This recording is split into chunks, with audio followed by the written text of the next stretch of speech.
Assalamualaikum warahmatullahi wabarakatuh. Kami dari kelompok 6 yang beranggotakan Ade Nurhasana, Awal Rizka, Azahra Nursyifa, Azmi Habibah Hoirunisa, Devi Susilowati, Raisa Salsabila Nadia, dan Wahyu Nugroho. Kami akan mempresentasikan mini riset melalui observasi artikel kami yang berjudul Pembangunan Berkelanjutan Berbasis Pertanian yang Berwawasan Lingkungan. Abstrak. Sustainable Development Goals atau SDGs sebagai kerangka kerja untuk 15 tahun ke depan hingga tahun 2030 dengan 17 tujuan. Salah satu dari pilar SDGs ini bertujuan untuk melindungi, memulihkan, dan mendukung penggunaan yang berkelanjutan terhadap ekosistem daratan, yaitu pilar SDGs ke-15. Dalam tujuan tersebut, SDGs memiliki target yang harus dicapai. Salah satunya dapat diimplementasikan melalui pembangunan pertanian yang berkelanjutan. Metode penelitian yang digunakan adalah metode penelitian kualitatif deskriptif dengan menggunakan pendekatan eksploratif, cara pengumpulan data menggunakan studi literatur, jurnal, internet, dan buku. Objek penelitian yaitu pembangunan berkelanjutan berbasis pertanian yang berwawasan lingkungan. Penelitian yang dilakukan untuk mengetahui 3 hal. Yang pertama, untuk mengetahui definisi, ciri-ciri, prinsip, dan indikator pembangunan berkelanjutan berbasis pertanian yang berwawasan lingkungan. Yang kedua, untuk mengetahui sistem pertanian mana yang mendukung pembangunan berkelanjutan yang berbasis pertanian berwawasan lingkungan. Dan yang tiga, untuk mengetahui teknologi mana yang efektif dan efisien dalam menciptakan pembangunan berkelanjutan berbasis pertanian yang berwawasan lingkungan. Kata kuncinya, yang pertama, pertanian berkelanjutan, kedua, agroforestry, yang ketiga, agrosilvopastura, yang keempat, teknologi. Oke, yang selanjutnya kita masuk ke dalam pendahuluan.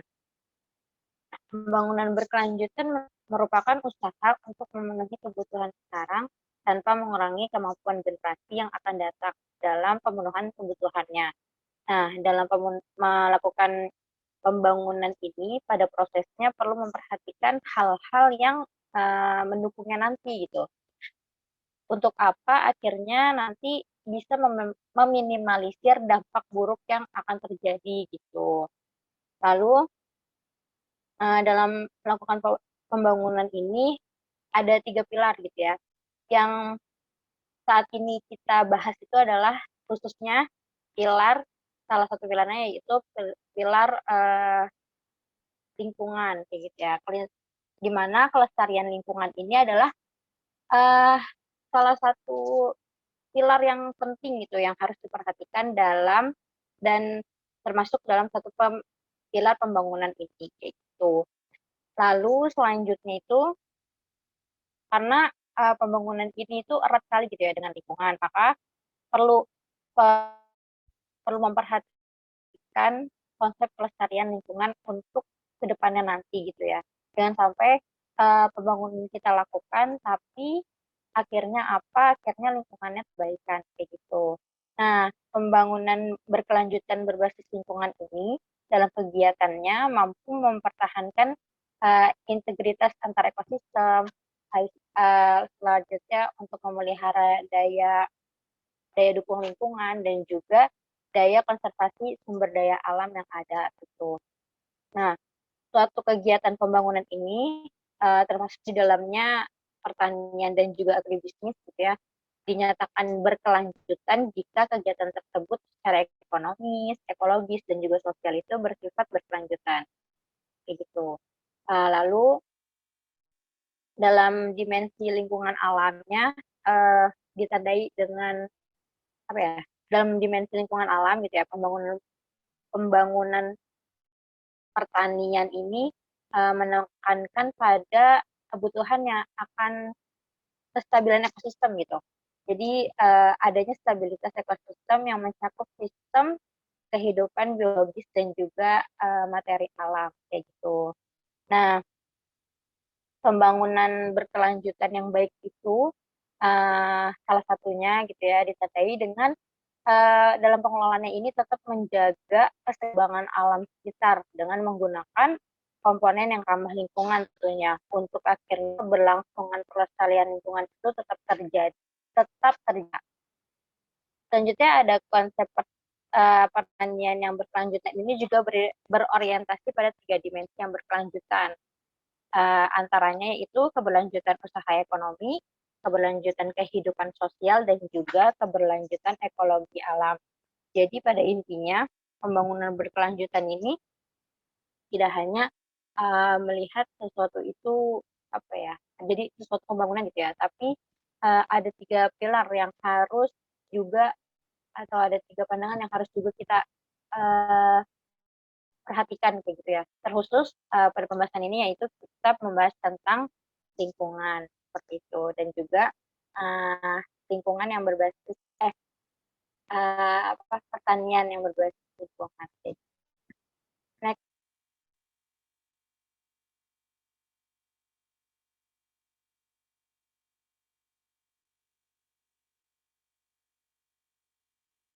oke. Okay.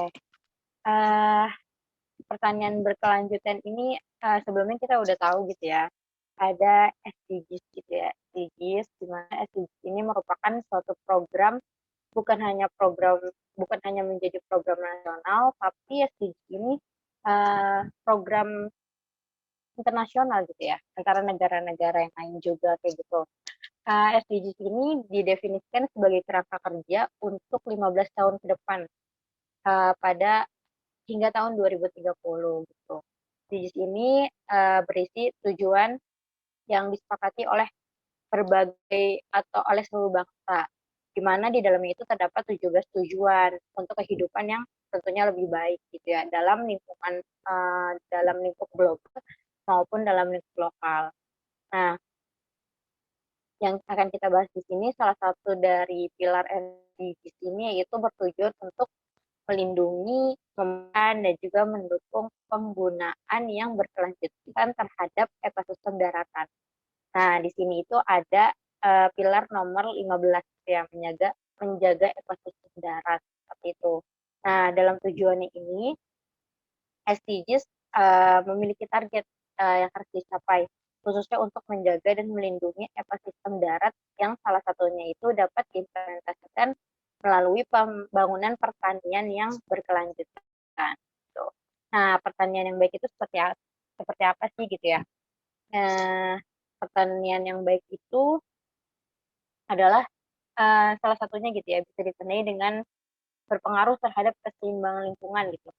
Terus uh, selain lingkungan juga perekonomian yang stabil pada suatu negara serta terwujudnya ketahanan pangan untuk akhirnya bisa mengurangi kemiskinan kayak gitu. Jadi uh, apa ya pembangunan berkelanjutan berbasis pertanian ini gitu ya tidak hanya memberikan dampak kepada lingkungan tapi juga memberikan dampak kepada stabilitas ekonomi gitu bahkan bisa mengurangi kemiskinan kayak gitu ya dan ini sekaligus bisa menjadi apa ya menjadi nilai lain gitu ya atau mewujudkan pilar SDGs yang lain kayak gitu.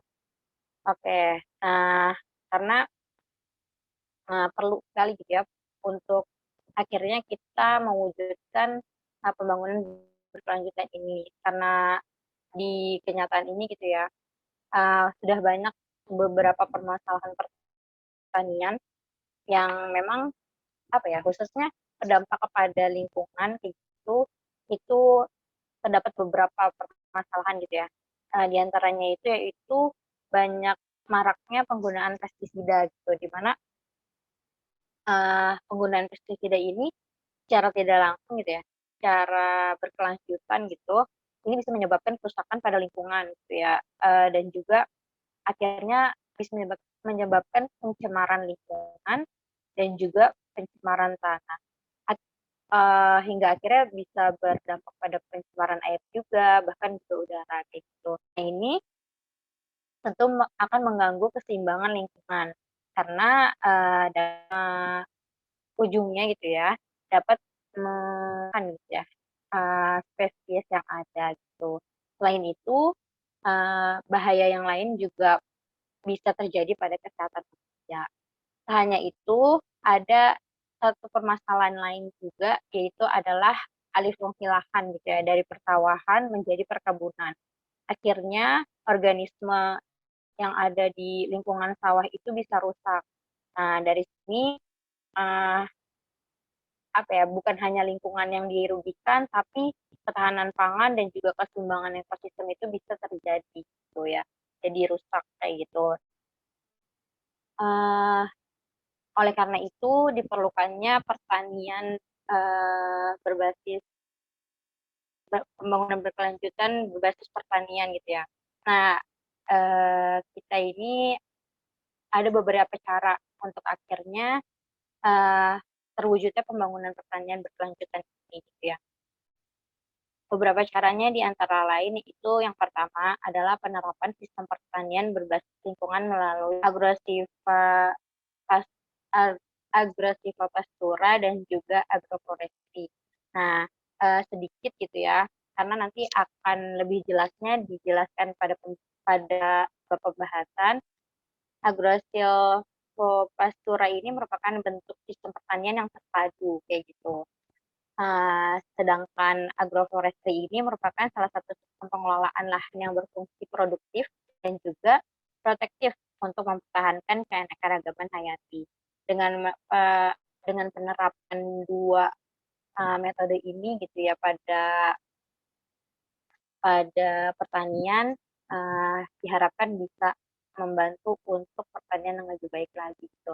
Selain itu ada poin yang kedua yaitu penerapan teknologi yang efektif dan juga efisien untuk mendukung pertanian yang berwawasan lingkungan gitu ya. Uh, Adanya teknologi ini memang menjadi dua mata yang berbeda gitu ya. Kadang ada dampak positif dan negatif gitu ya. Nah, tapi pada pembahasan kali ini uh, bagaimana penggunaan teknologi ini adalah bentuk inovasi gitu ya, agar suatu kegiatan itu berjalan lebih efektif dan juga lebih efisien, khususnya uh, dalam bidang pertanian gitu ya, dalam pertanian.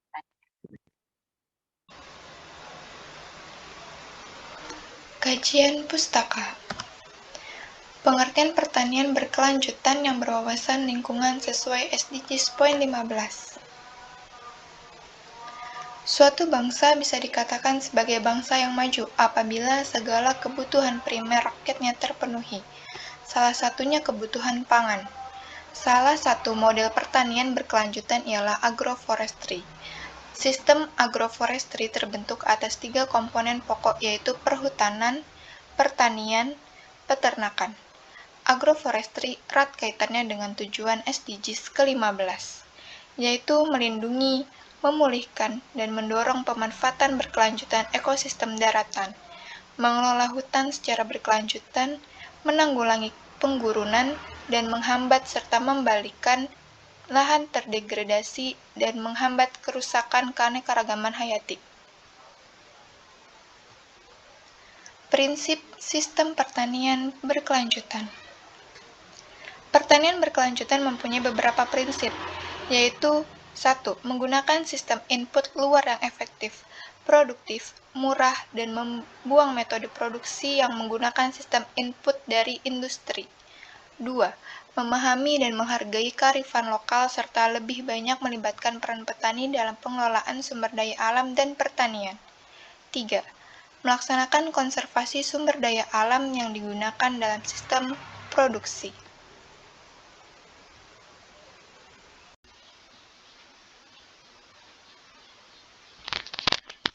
Ciri-ciri sistem pertanian berkelanjutan. Berikut merupakan ciri-ciri sistem pertanian berkelanjutan. Yang pertama, secara ekonomi menguntungkan dan dapat dipertanggungjawabkan.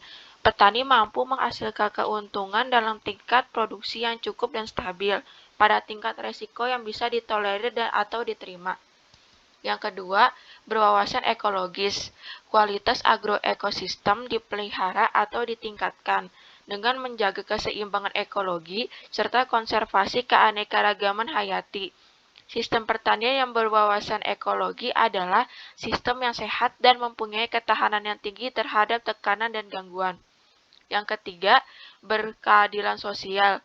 Sistem pertanian yang menjamin terjadinya keadilan dalam akses dan kontrol terhadap lahan, modal, informasi, dan pasar bagi yang terlibat tanpa membedakan status ekonomi, sosial ekonomi, gender, agama, atau kelompok etnis.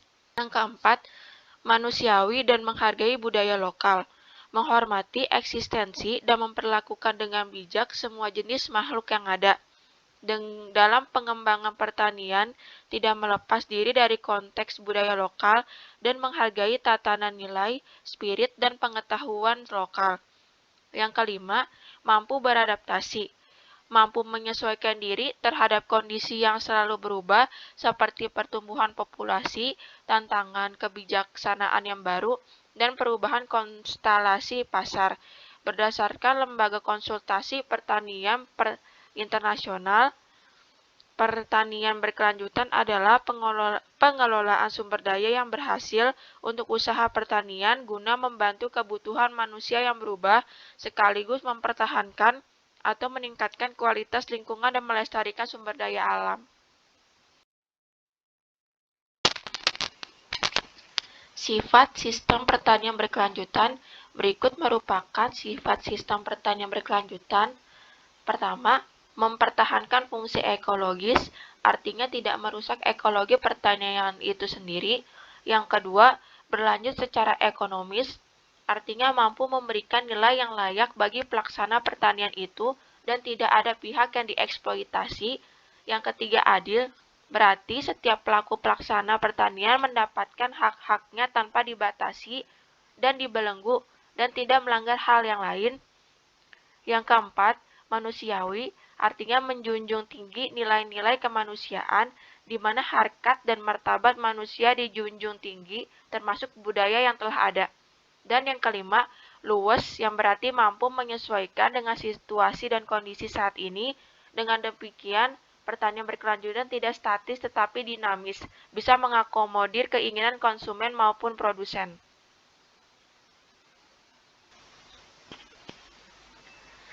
Indikator sistem pertanian berkelanjutan sebagai berikut. Yang pertama, menghasilkan produk pertanian yang berkualitas dengan kuantitas yang memadai. Yang kedua, membudidayakan tanaman secara alami. Yang ketiga, mendorong dan meningkatkan siklus hidup biologis dalam ekosistem pertanian.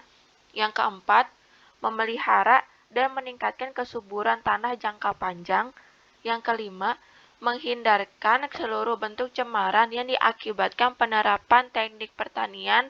Yang keenam, memelihara keragaman genetik sistem pertanian. Metode. Penulis menggunakan metode penelitian kualitatif deskriptif dengan menggunakan pendekatan eksploratif. Cara pengumpulan data menggunakan studi literatur dengan mencari berbagai sumber melalui jurnal, internet, dan buku. Objek penelitian yaitu pembangunan berkelanjutan berbasis pertanian yang berwawasan lingkungan. Penelitian yang dilakukan untuk mengetahui definisi, ciri-ciri, prinsip, dan indikator pembangunan berkelanjutan berbasis pertanian yang berwawasan lingkungan. Yang kedua, untuk mengetahui sistem pertanian yang mendukung pembangunan berkelanjutan berbasis pertanian yang berwawasan lingkungan. Dan yang ketiga, untuk mengetahui teknologi yang efektif dan efisien dalam menciptakan pembangunan berkelanjutan berbasis pertanian yang berwawasan lingkungan. Penulis secara bertahap, setelah melakukan proses pengolahan data, kemudian bertahap data tersebut diklasifikasi, disaring, diidentifikasi, digeneralisasi, dan kemudian ditarik konstruksi-konstruksi teoritisnya. Kemudian masuk pada pembahasan.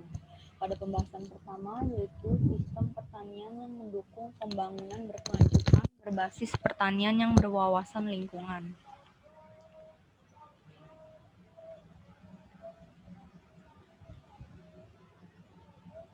Sistem pertanian pertama yaitu agroforestry. Agroforestry merupakan sistem penggunaan lahan yang mengkombinasikan tanaman berkayu dengan tanaman tidak berkayu atau kadang-kadang dengan hewan yang tumbuh bersamaan atau bergiliran pada suatu lahan untuk memperoleh berbagai produksi dan jasa sehingga terbentuklah interaksi ekologis dan ekonomis antar komponen tanaman. Bisa dilihat pada gambar pertama, gambar di atas, yaitu merupakan kombinasi dari hutan pinus dengan tanaman kopi. Lalu pada gambar di bawah, yaitu gabungan antar perkebunan karet dengan padi gogo. Pada agroforestry sendiri merupakan salah satu sistem pengelolaan lahan yang berfungsi produktif dan protektif atau mempertahankan keanekaragaman hayati, ekosistem sehat, konservasi air dan tanah. Sehingga seringkali agroforestry ini dipakai sebagai salah satu contoh sistem pengelolaan lahan yang berkelanjutan atau juga disebut sebagai model pertanian berkelanjutan. Agroforestry merupakan salah satu sistem pengelolaan lahan yang mungkin dapat ditawarkan dalam mengatasi masalah yang timbul akibat adanya alih fungsi lahan atau alih guna lahan, yang sekaligus juga dapat mengatasi permasalahan pangan. Manfaat dari sistem agroforestry yang tidak dapat diabaikan selanjutnya adalah fungsi penghasil jasa yang tidak tampak nyata, terutama dalam hal stabilitas kualitas lingkungan, seperti dapat memitigasi banjir, pengendali erosi tanah, pemelihara pasokan air tanah, penyejuk dan penyegar udara, pemelihara keanekaragaman hayati, dan penambat karbon. Sistem pengelolaan sumber daya alam yang dinamis secara ekologi dengan penanaman pepohonan di lahan pertanian ini atau padang pengembalaan untuk memperoleh berbagai produk secara berkelanjutan, sehingga tentunya dapat meningkatkan keuntungan dari segi sosial, ekonomi, dan lingkungan bagi semua pengguna lahan itu. Pada dasarnya agroforestry ini terdiri dari 3 komponen pokok, yaitu kehutanan, pertanian, dan peternakan. Dari penggabungan 3 komponen ini kemudian menghasilkan beberapa kemungkinan bentuk kombinasi sebagai berikut, yaitu bentuk yang pertama agrisilvicultur, yang kedua agropastura, dan yang ketiga silvopastura, dan yang keempat ini agrosilvopastura.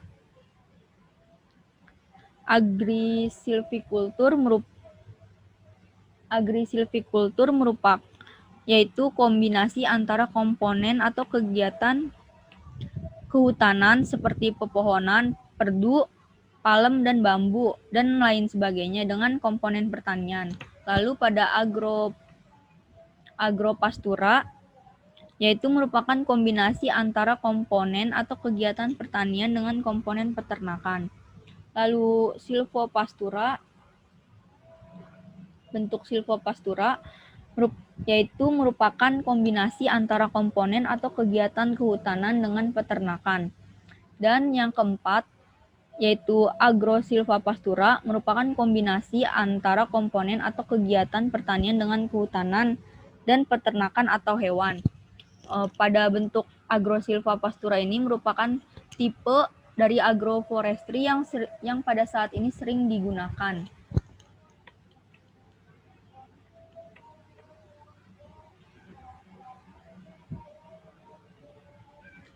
Pada sistem pertanian terpadu yaitu sistem agroforestry dengan tipe agrosilvopastura ini yang merupakan tipe pertanian yang sering digunakan pada saat ini merupakan suatu sistem pengelolaan lahan kombinasi antara komponen atau kegiatan pertanian dengan kehutanan dan peternakan atau hewan yang bertujuan untuk mengatasi masalah ketersediaan lahan dan peningkatan produktivitas lahan.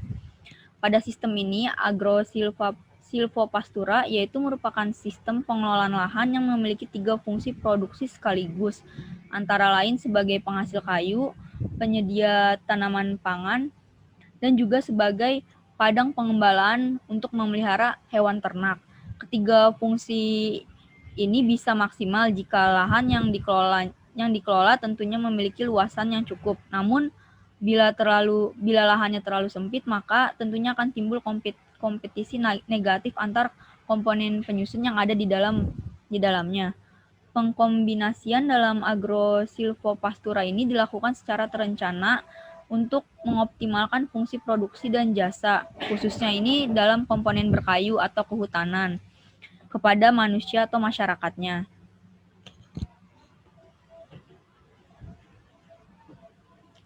Lalu selanjutnya terdapat beberapa kegiatan-kegiatan yang terdapat pada pola agrosilvopastura.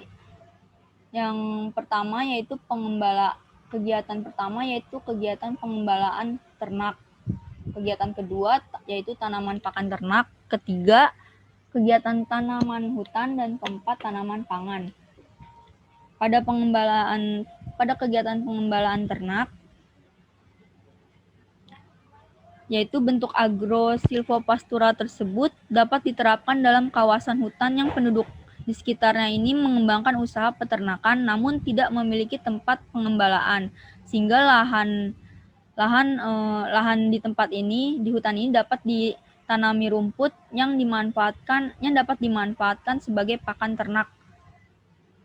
ternaknya. Lalu para petani juga dapat tetap mengandangkan ternaknya, tetapi pakan ternaknya yang diambil dari dalam kawasan hutan tersebut telah ditanami rumput dan hijauan pakan ternak. Ternak yang ada pada agrosilvopastura ini dapat berupa sapi, kambing, kuda, dan sebagainya. Lalu kegiatan kedua yaitu tanaman pakan ternak.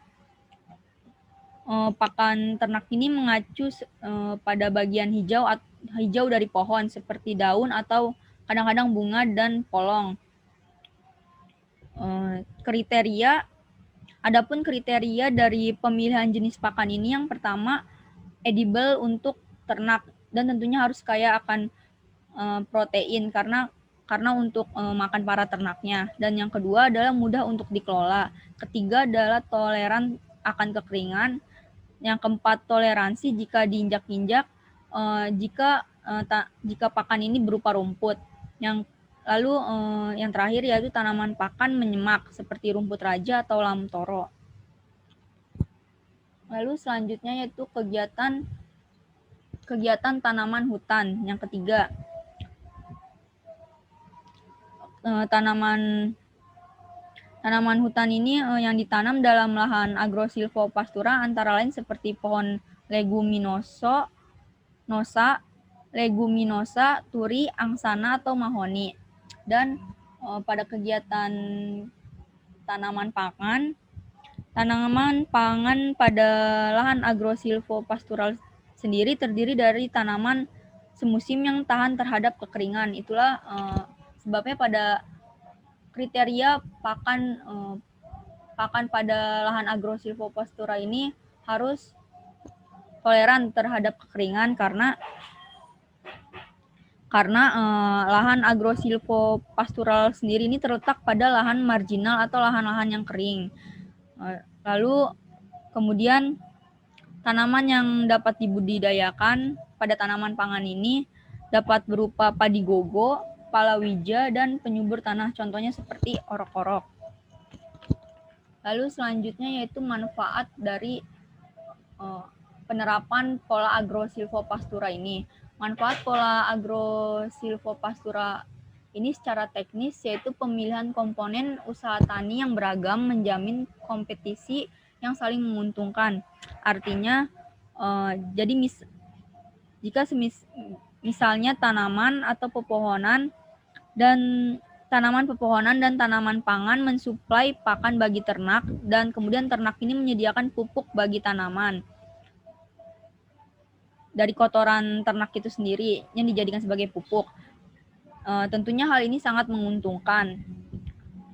Seperti misalnya tanaman legume yang berfungsi sebagai pelindung, ataupun contoh lainnya seperti tanaman legume yang berfungsi sebagai pelindung bagi tanaman kopi atau nanas dan sebagai pohon panjatan untuk ubi rambat. Tentunya pola kombinasi ini sangat menguntungkan dari sisi perlindungan gangguan hama atau penyakit tanaman. Dan secara ekologis juga pengembangan agrosilvopastura ini dapat memperluas wilayah tutupan lahan sehingga dapat memperkecil laju erosi tanah.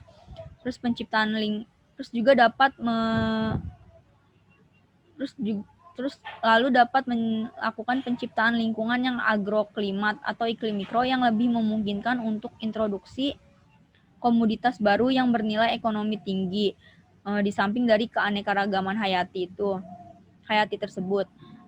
Kemudian juga dapat menciptakan keseimbangan ekosistem yang menghindarkan adanya ledakan hama seperti belalang dan mensuplai bahan dan keuntungan dan manfaat lainnya seperti mensuplai bahan organik yang dapat menjamin kesuburan alami tanah tersebut. Lalu secara ekonomis tentunya pengembangan agrosilvopastura ini tentunya dapat meningkatkan pendapatan petani karena pada agrosilvopastura ini beragam dari mulai peternakan, pertanian, dan perhutanan. Tentunya pendapatan petani ini akan meningkat karena pada agrosilvopastura ini sudah saya katakan tadi menyediakan beragam produk yang bisa dihasilkan yang berasal dari ketiga komponen tersebut, yaitu kehutanan, pertanian, dan peternakan. Pada pola agrosilvopastura ini dapat dilaksanakan pada tanah pekarangan, kebun, dan tegakan, bahkan pada area bekas tambang yang tentunya kondisi tanahnya marginal. Contoh praktek pada agrosilvopastura ini yang diketahui seperti berbagai bentuk kebun pekarangan, kebun hutan, ataupun kebun desa.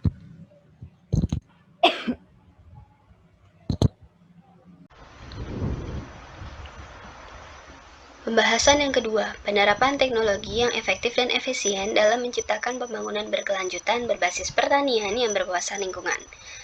Poin pertama yaitu penerapan teknologi yang berwawasan lingkungan dalam pengembangan pertanian berkelanjutan. Untuk menerapkan teknologi pertanian yang berwawasan lingkungan dapat dilakukan secara internal dan eksternal. Proses pertanian yang berwawasan lingkungan secara internal dapat dilakukan dengan menerapkan pertanian organik dan penggunaan bahan alami untuk membasmi hama.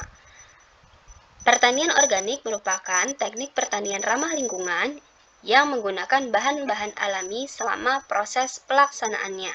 Pertanian organik dapat dimulai dengan yang pertama pemilihan lahan, yaitu pemilihan lahan yang sedikit mengandung pestisida atau bahan kimia dengan mengetahui riwayat penggunaan lahan sebelumnya. Biasanya, riwayat penggunaan lahan sebelumnya sudah diketahui oleh otoritas setempat dan sudah diakui oleh lembaga sertifikat organik. Yang kedua adalah tahap pemilihan benih. Benih yang digunakan haruslah benih organik yang tidak mengandung bahan kimia. Dan yang ketiga, menggunakan pestisida organik yang digunakan untuk membersihkan hama, seperti menggunakan pestisida yang berasal dari tumbuhan, hewan, dan mikroba yang mudah terurai, sehingga tidak menimbulkan pencemaran tanah dan lingkungan. Bentuk eksternal pembangunan pertanian berwawasan lingkungan dapat dilakukan dengan memanfaatkan sistem pertanian digital. Nantinya, teknologi digital ini dapat digunakan untuk mengontrol tanaman dari jarak jauh, sehingga proses pengawasan dapat dilakukan dengan waktu yang tidak terbatas. Proses pengontrolan ini dapat dilakukan dengan menggunakan kamera drone. Beberapa informasi lain juga dapat diperoleh melalui aplikasi ini seperti kondisi lahan yang layak untuk digunakan dan komoditas tanaman apa yang dapat ditanam di lahan tersebut, sehingga kandungan unsur hara tanah dapat terjaga, serta informasi mengenai letak lahan yang sudah kritis agar dapat dicari solusinya segera. Poin kedua yaitu hal-hal yang harus diperhatikan dalam menerapkan teknologi yang berwawasan lingkungan dalam pengembangan pertanian berkelanjutan. Secara internal, menurut Sumarno pada tahun 2001, hal-hal yang harus diperhatikan dalam menerapkan pertanian yang ramah lingkungan diantaranya yang pertama, menggunakan pupuk organik dengan tingkat efisiensi tinggi untuk mendapatkan hasil produksi yang optimal. Yang kedua, menggunakan bahan alami yang memperhatikan keseimbangan ekologis dalam pengendali hama dan penyakit. Yang ketiga, menerapkan pengelolaan tanaman yang terpadu. Dan yang terakhir, melakukan penerapan sinergis antar komponen teknologi, yaitu dengan meningkatkan produktivitas tanaman sekaligus mengurangi penurunan emisi gas rumah kaca penyebab pemanasan global yang telah diungkit dalam PTT atau pengelolaan tanaman terpadu. Menurut Abdul Rahman, pada tahun 2011, komponen teknologi dalam PTT meliputi yang pertama, penggunaan bibit unggul yang baru sesuai dengan karakteristik lahan, lingkungan, dan kebutuhan petani. Yang kedua, menggunakan benih yang berkualitas baik. Yang ketiga, melakukan pemupukan berdasarkan bagan warna daun dan berdasarkan unsur hara tanah. Yang keempat, menggunakan pupuk organik. Yang kelima, melakukan pengairan berselang dibanding pengairan terus-menerus. Yang keenam, pengendalian hama secara terpadu. Dan yang terakhir, menggunakan mesin dan alat pertanian saat panen dan pasca panen.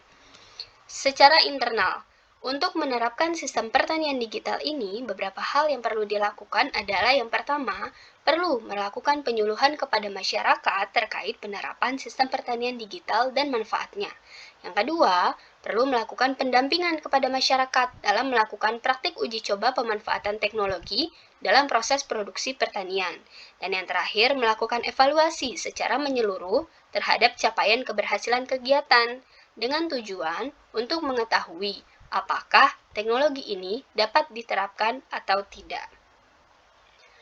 Penggunaan bahan organik dalam proses pengelolaan hingga produksi padi serta penggunaan aplikasi digital dalam memantau kondisi lahan dan pertanian ini diharapkan dapat menjadi bentuk mengupayakan pertanian berkelanjutan yang berwawasan lingkungan.